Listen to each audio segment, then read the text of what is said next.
ne say enso ni to a na tweboda no na dia be gu gatas no na abuza from mamu nyina makwaba e de bagana and Sem TV so but omo dey so be like video no be subscribe to the channel no what turn on notifications say be next time videos of this nature eba also sabit makabina so watch the comment section ho maybe whom be from Mr. President Amejo so TikTok or comment section ho by be whom be from Mr. President Amejo so ko yin na edwum say that chi bia no e betim the new patriotic party aba power na ya bana Ghana fo nyina ho ato ko amamo we dey e dey into Sudan say man we need that chi bia na de bia me ka sem bi say amanyasom ne yeye no so wa mo ni anda ho a ho be chiro pa the moment I be hold the public office and say who say you own it a responsibility. I mean a sole responsibility to serve the ordinary Ghanaian.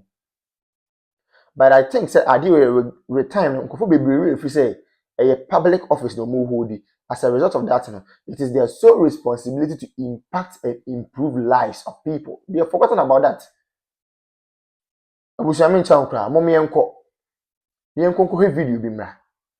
The video no we are going to take our time and digest the issues out of the perspective of the ordinary girl, not the perspective of Mr. President here. Women commerce is here. And so ni to na tweboda no na dia be gu gatas no na choki 107.3 and waterway baby enso ni fa no enso ni ntimi nko enso ni kwa na kwapem enso ko anibere so enti bia pene kwan na nenam na ewura manfo fie na fa manfo ewurade nyankopon ya wia ni anya ban NDC aban nadmo under NDC government under John Dramani Mama noodles some friends saying indomie and idea there spaghetti mano talia hey yanya serious okroma enso afa wo bi wanya hwan komani pa ne say makoma ne talia ene hwan baked beans. Hey, President Bahama. Are we serious? Way boy. Even this foolishness is foolishness. What be na baby now? What be nya baby na? Sabe baby ordinary tibeto onya. And then this government nadbo. Ya chicha na ya chicha noodles. And also went talia. Mo fan chame, we ni say aduane bi. Etumpan Macaroni. Ye bomwa no krene dikan. Etumpan Macaroni. Ye bomwa no krene dikan. Any baked beans. Near the command ni pana nsuwa fanwa. Baby obeda kra yasem and then this government. Me wa susum lion. I wa hona sum lion ye juma. Chenia kasa. Sa abroni bayo sa dayo sa political yina yedi ye juma ukroma no. He say nyai na yanka no kra yentimi nkwa yanim. Ne ka na da hodo. Chenia kasa. Debi ebe sa igbefo asa. Yakoba akwa animu ni ababa akwa akire. Yakoba akwa animu akraba ni ababa akwa akire. Etumpan Eyetan na den. Zula say dospon no. Eyetan ana say eyedian de. and no na me dwen ho amenti asem. I can't. Ani pa no betuma ye adwuma, yamani nya adwuma, na nso ahiri yan. Na ye hu adwene bia de be ye, ye say ye kwachiche noodles and baked beans. E de akoma nkrofo. Na mbom da mabani di ne tirimi ye zendo.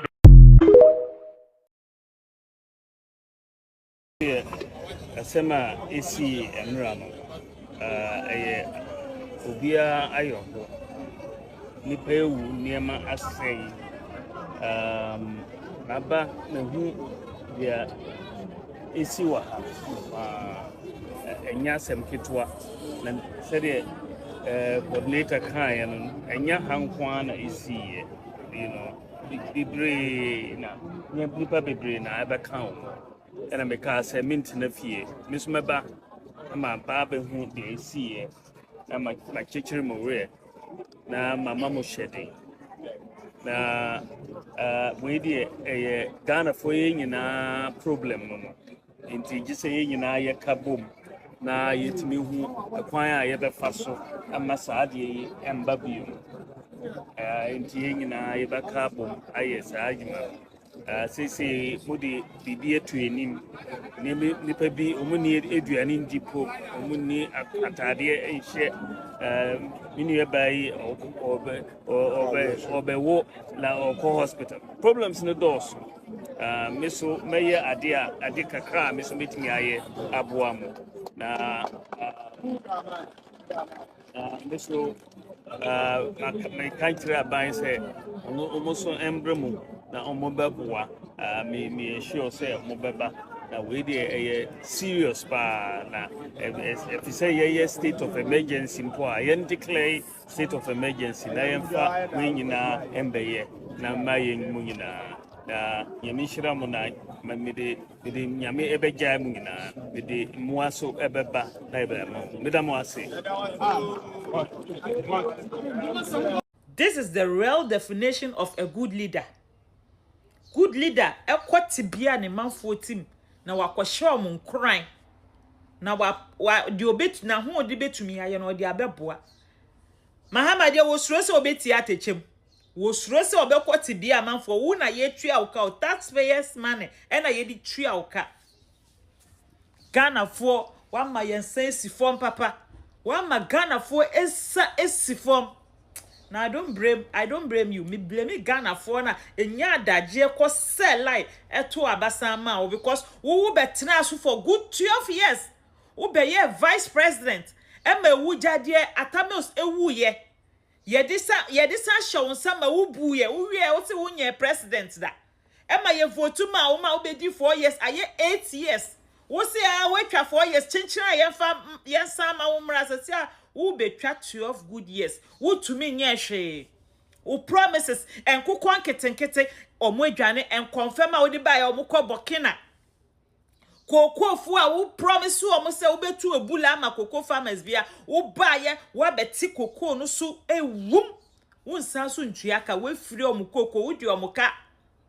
Wo buy wo see agenda 111 ye hu hwe afi na wo see market aye abeifo kodi dwa na access amanfo kodi dwa wom ye nti ase wo be sori e na we see market ne bathroom wo he efiri kwa me kruma time market bie ni Ghana a bathroom ni toilet enim ewo mu di dada wo ewo mu edidada na ya nkoto ayeda enso efa enkrofo a wo se den ya nkoto ayeda we are disappointed to Ghanaians.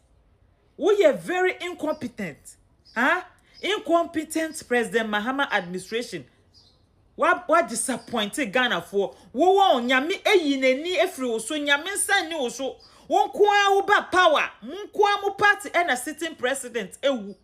Mun kwa mo party and a sitting vice president ewu. Mun kwa mo party o. Mukwa mu party me say balok di wechi no Ghana for ansha this 2 years aka no ahohie hia wo balok di Ghana for be komu no esu bi mbada o Bibia asay wo hwe your sports are say hwe Black Stars afi Black Stars omuntimi hwe goal biom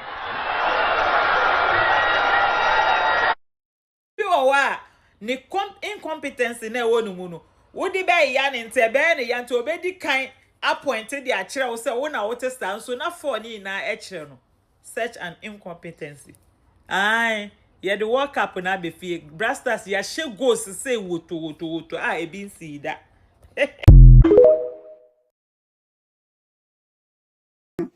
wodi be man ko foforo won ma assembly won ma sanitation bio anya wa sanitation for this sika yakwaji loan na breast sanitation for mu fa nyehwe na wo ba obeje fi sanitation for na wo je ye no enya wa sako hwe no sako shi tatatata nso tonshina baby shi who ya dio nkwa ho ba eja hihie Mr. Pad unya ba perfect intro say what pad saka wide wo do say pad na be ye bibia mo It took about 15 minutes. You can even waste as much as 1.5 hours.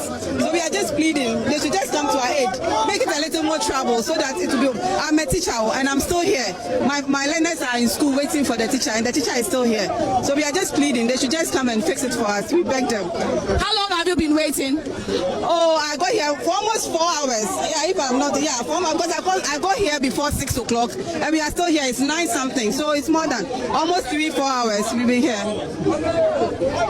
And so these are the more residents who are gathered here, sharing their flight here. I understand your frustration, but let me engage some of the organizers of this particular demonstration. Now we understand you've blocked the road for close to 3 hours. She says she's a teacher. She's not able to go to school. So how long are you going to continue this? More than 4 hours. More than 4 hours. Join it down. See, we did be a can once. On my way, just say you name on my issue. I walk. For your shame, my papa and not done who for Dr. Laji Mahmoud Bomia, you get them out on my way. Any 2024 elections echo, and no man Dr. Bomia, and then a digital Ghana for some bar, way, a mayor mamona. Monsieur, Maki and Sem Patadi and Sakai. Serious. So in fact, on my bit me could borrow or my be presidency. On my bit me could borrow or my be a leaders are KBA, the new patriotic party, the leaders of the party, KBA borrow another African country to cause development there. For the first time in the history of the country, we have generalized free senior high school. The word is generalized. For the first time in the history of the country, we have active drone delivery systems. For the first time in the history of the party and of the country, yetimi enya active and well facilitated health facilities across the length and breadth of the country. Agenda 111. We may say impoyen because the agenda na the person here number of hospitals and the is yen because of time. But those ones yetimi go and see how they have been operationalized. And then me look say we have some of the hospitals in fact, yeah, equipping hospitals not all right, but because of political tantrums and political gains, me look say yeah, hospitals and they go sana no me say. It is a Kenyan who say na no me nyina be ya. It is a scan kan kan dey wasa botumi say oh, I mean say we say people for ya comfort. Name ma comfort ma sacrifice discard to what they are hospitals na mo so mo ya comfort.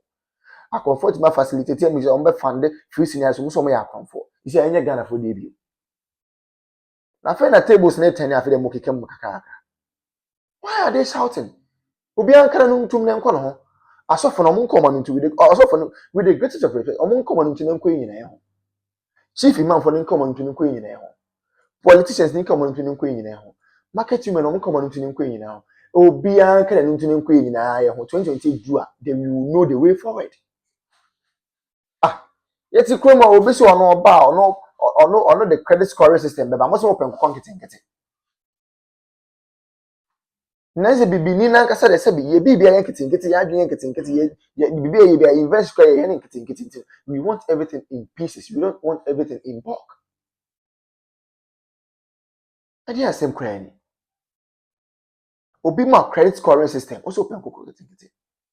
Obi introduce electric or electronic bus systems, most of them konketenkete. Is any one there? You people chose policy, you people chose music over policy. Then you tell me ho papa, and I feel them go watch them. Me na wo ne wo sia chem say bi, me na me go catch you radio ndama ni ma say all members come to do one. Ye wa ha. Digitalization ye start say ye mo say there bi. Digitalization and to kinki, nti mo pe kinki sika. Nti amamu papa na ba, o mo ma mo kinki, amamu a ade na mo kam. Ye wo krom ha ya. And the Rajon the money mama could not and can form Gafon catch up say, oh, Gafon, oh, now what they are making and we have utilization here. And I got for so can you but to Banama boom, boom, boom, boom, much about my kinky government. It's me. Say, dear, go your credit, and you now to me who let a be a yoke of what Troy about Council of State member voter region. Now, Miss Fiums, hey, Ramona Chapa ya hype say where can say Israel train Israel train. But the issue is true.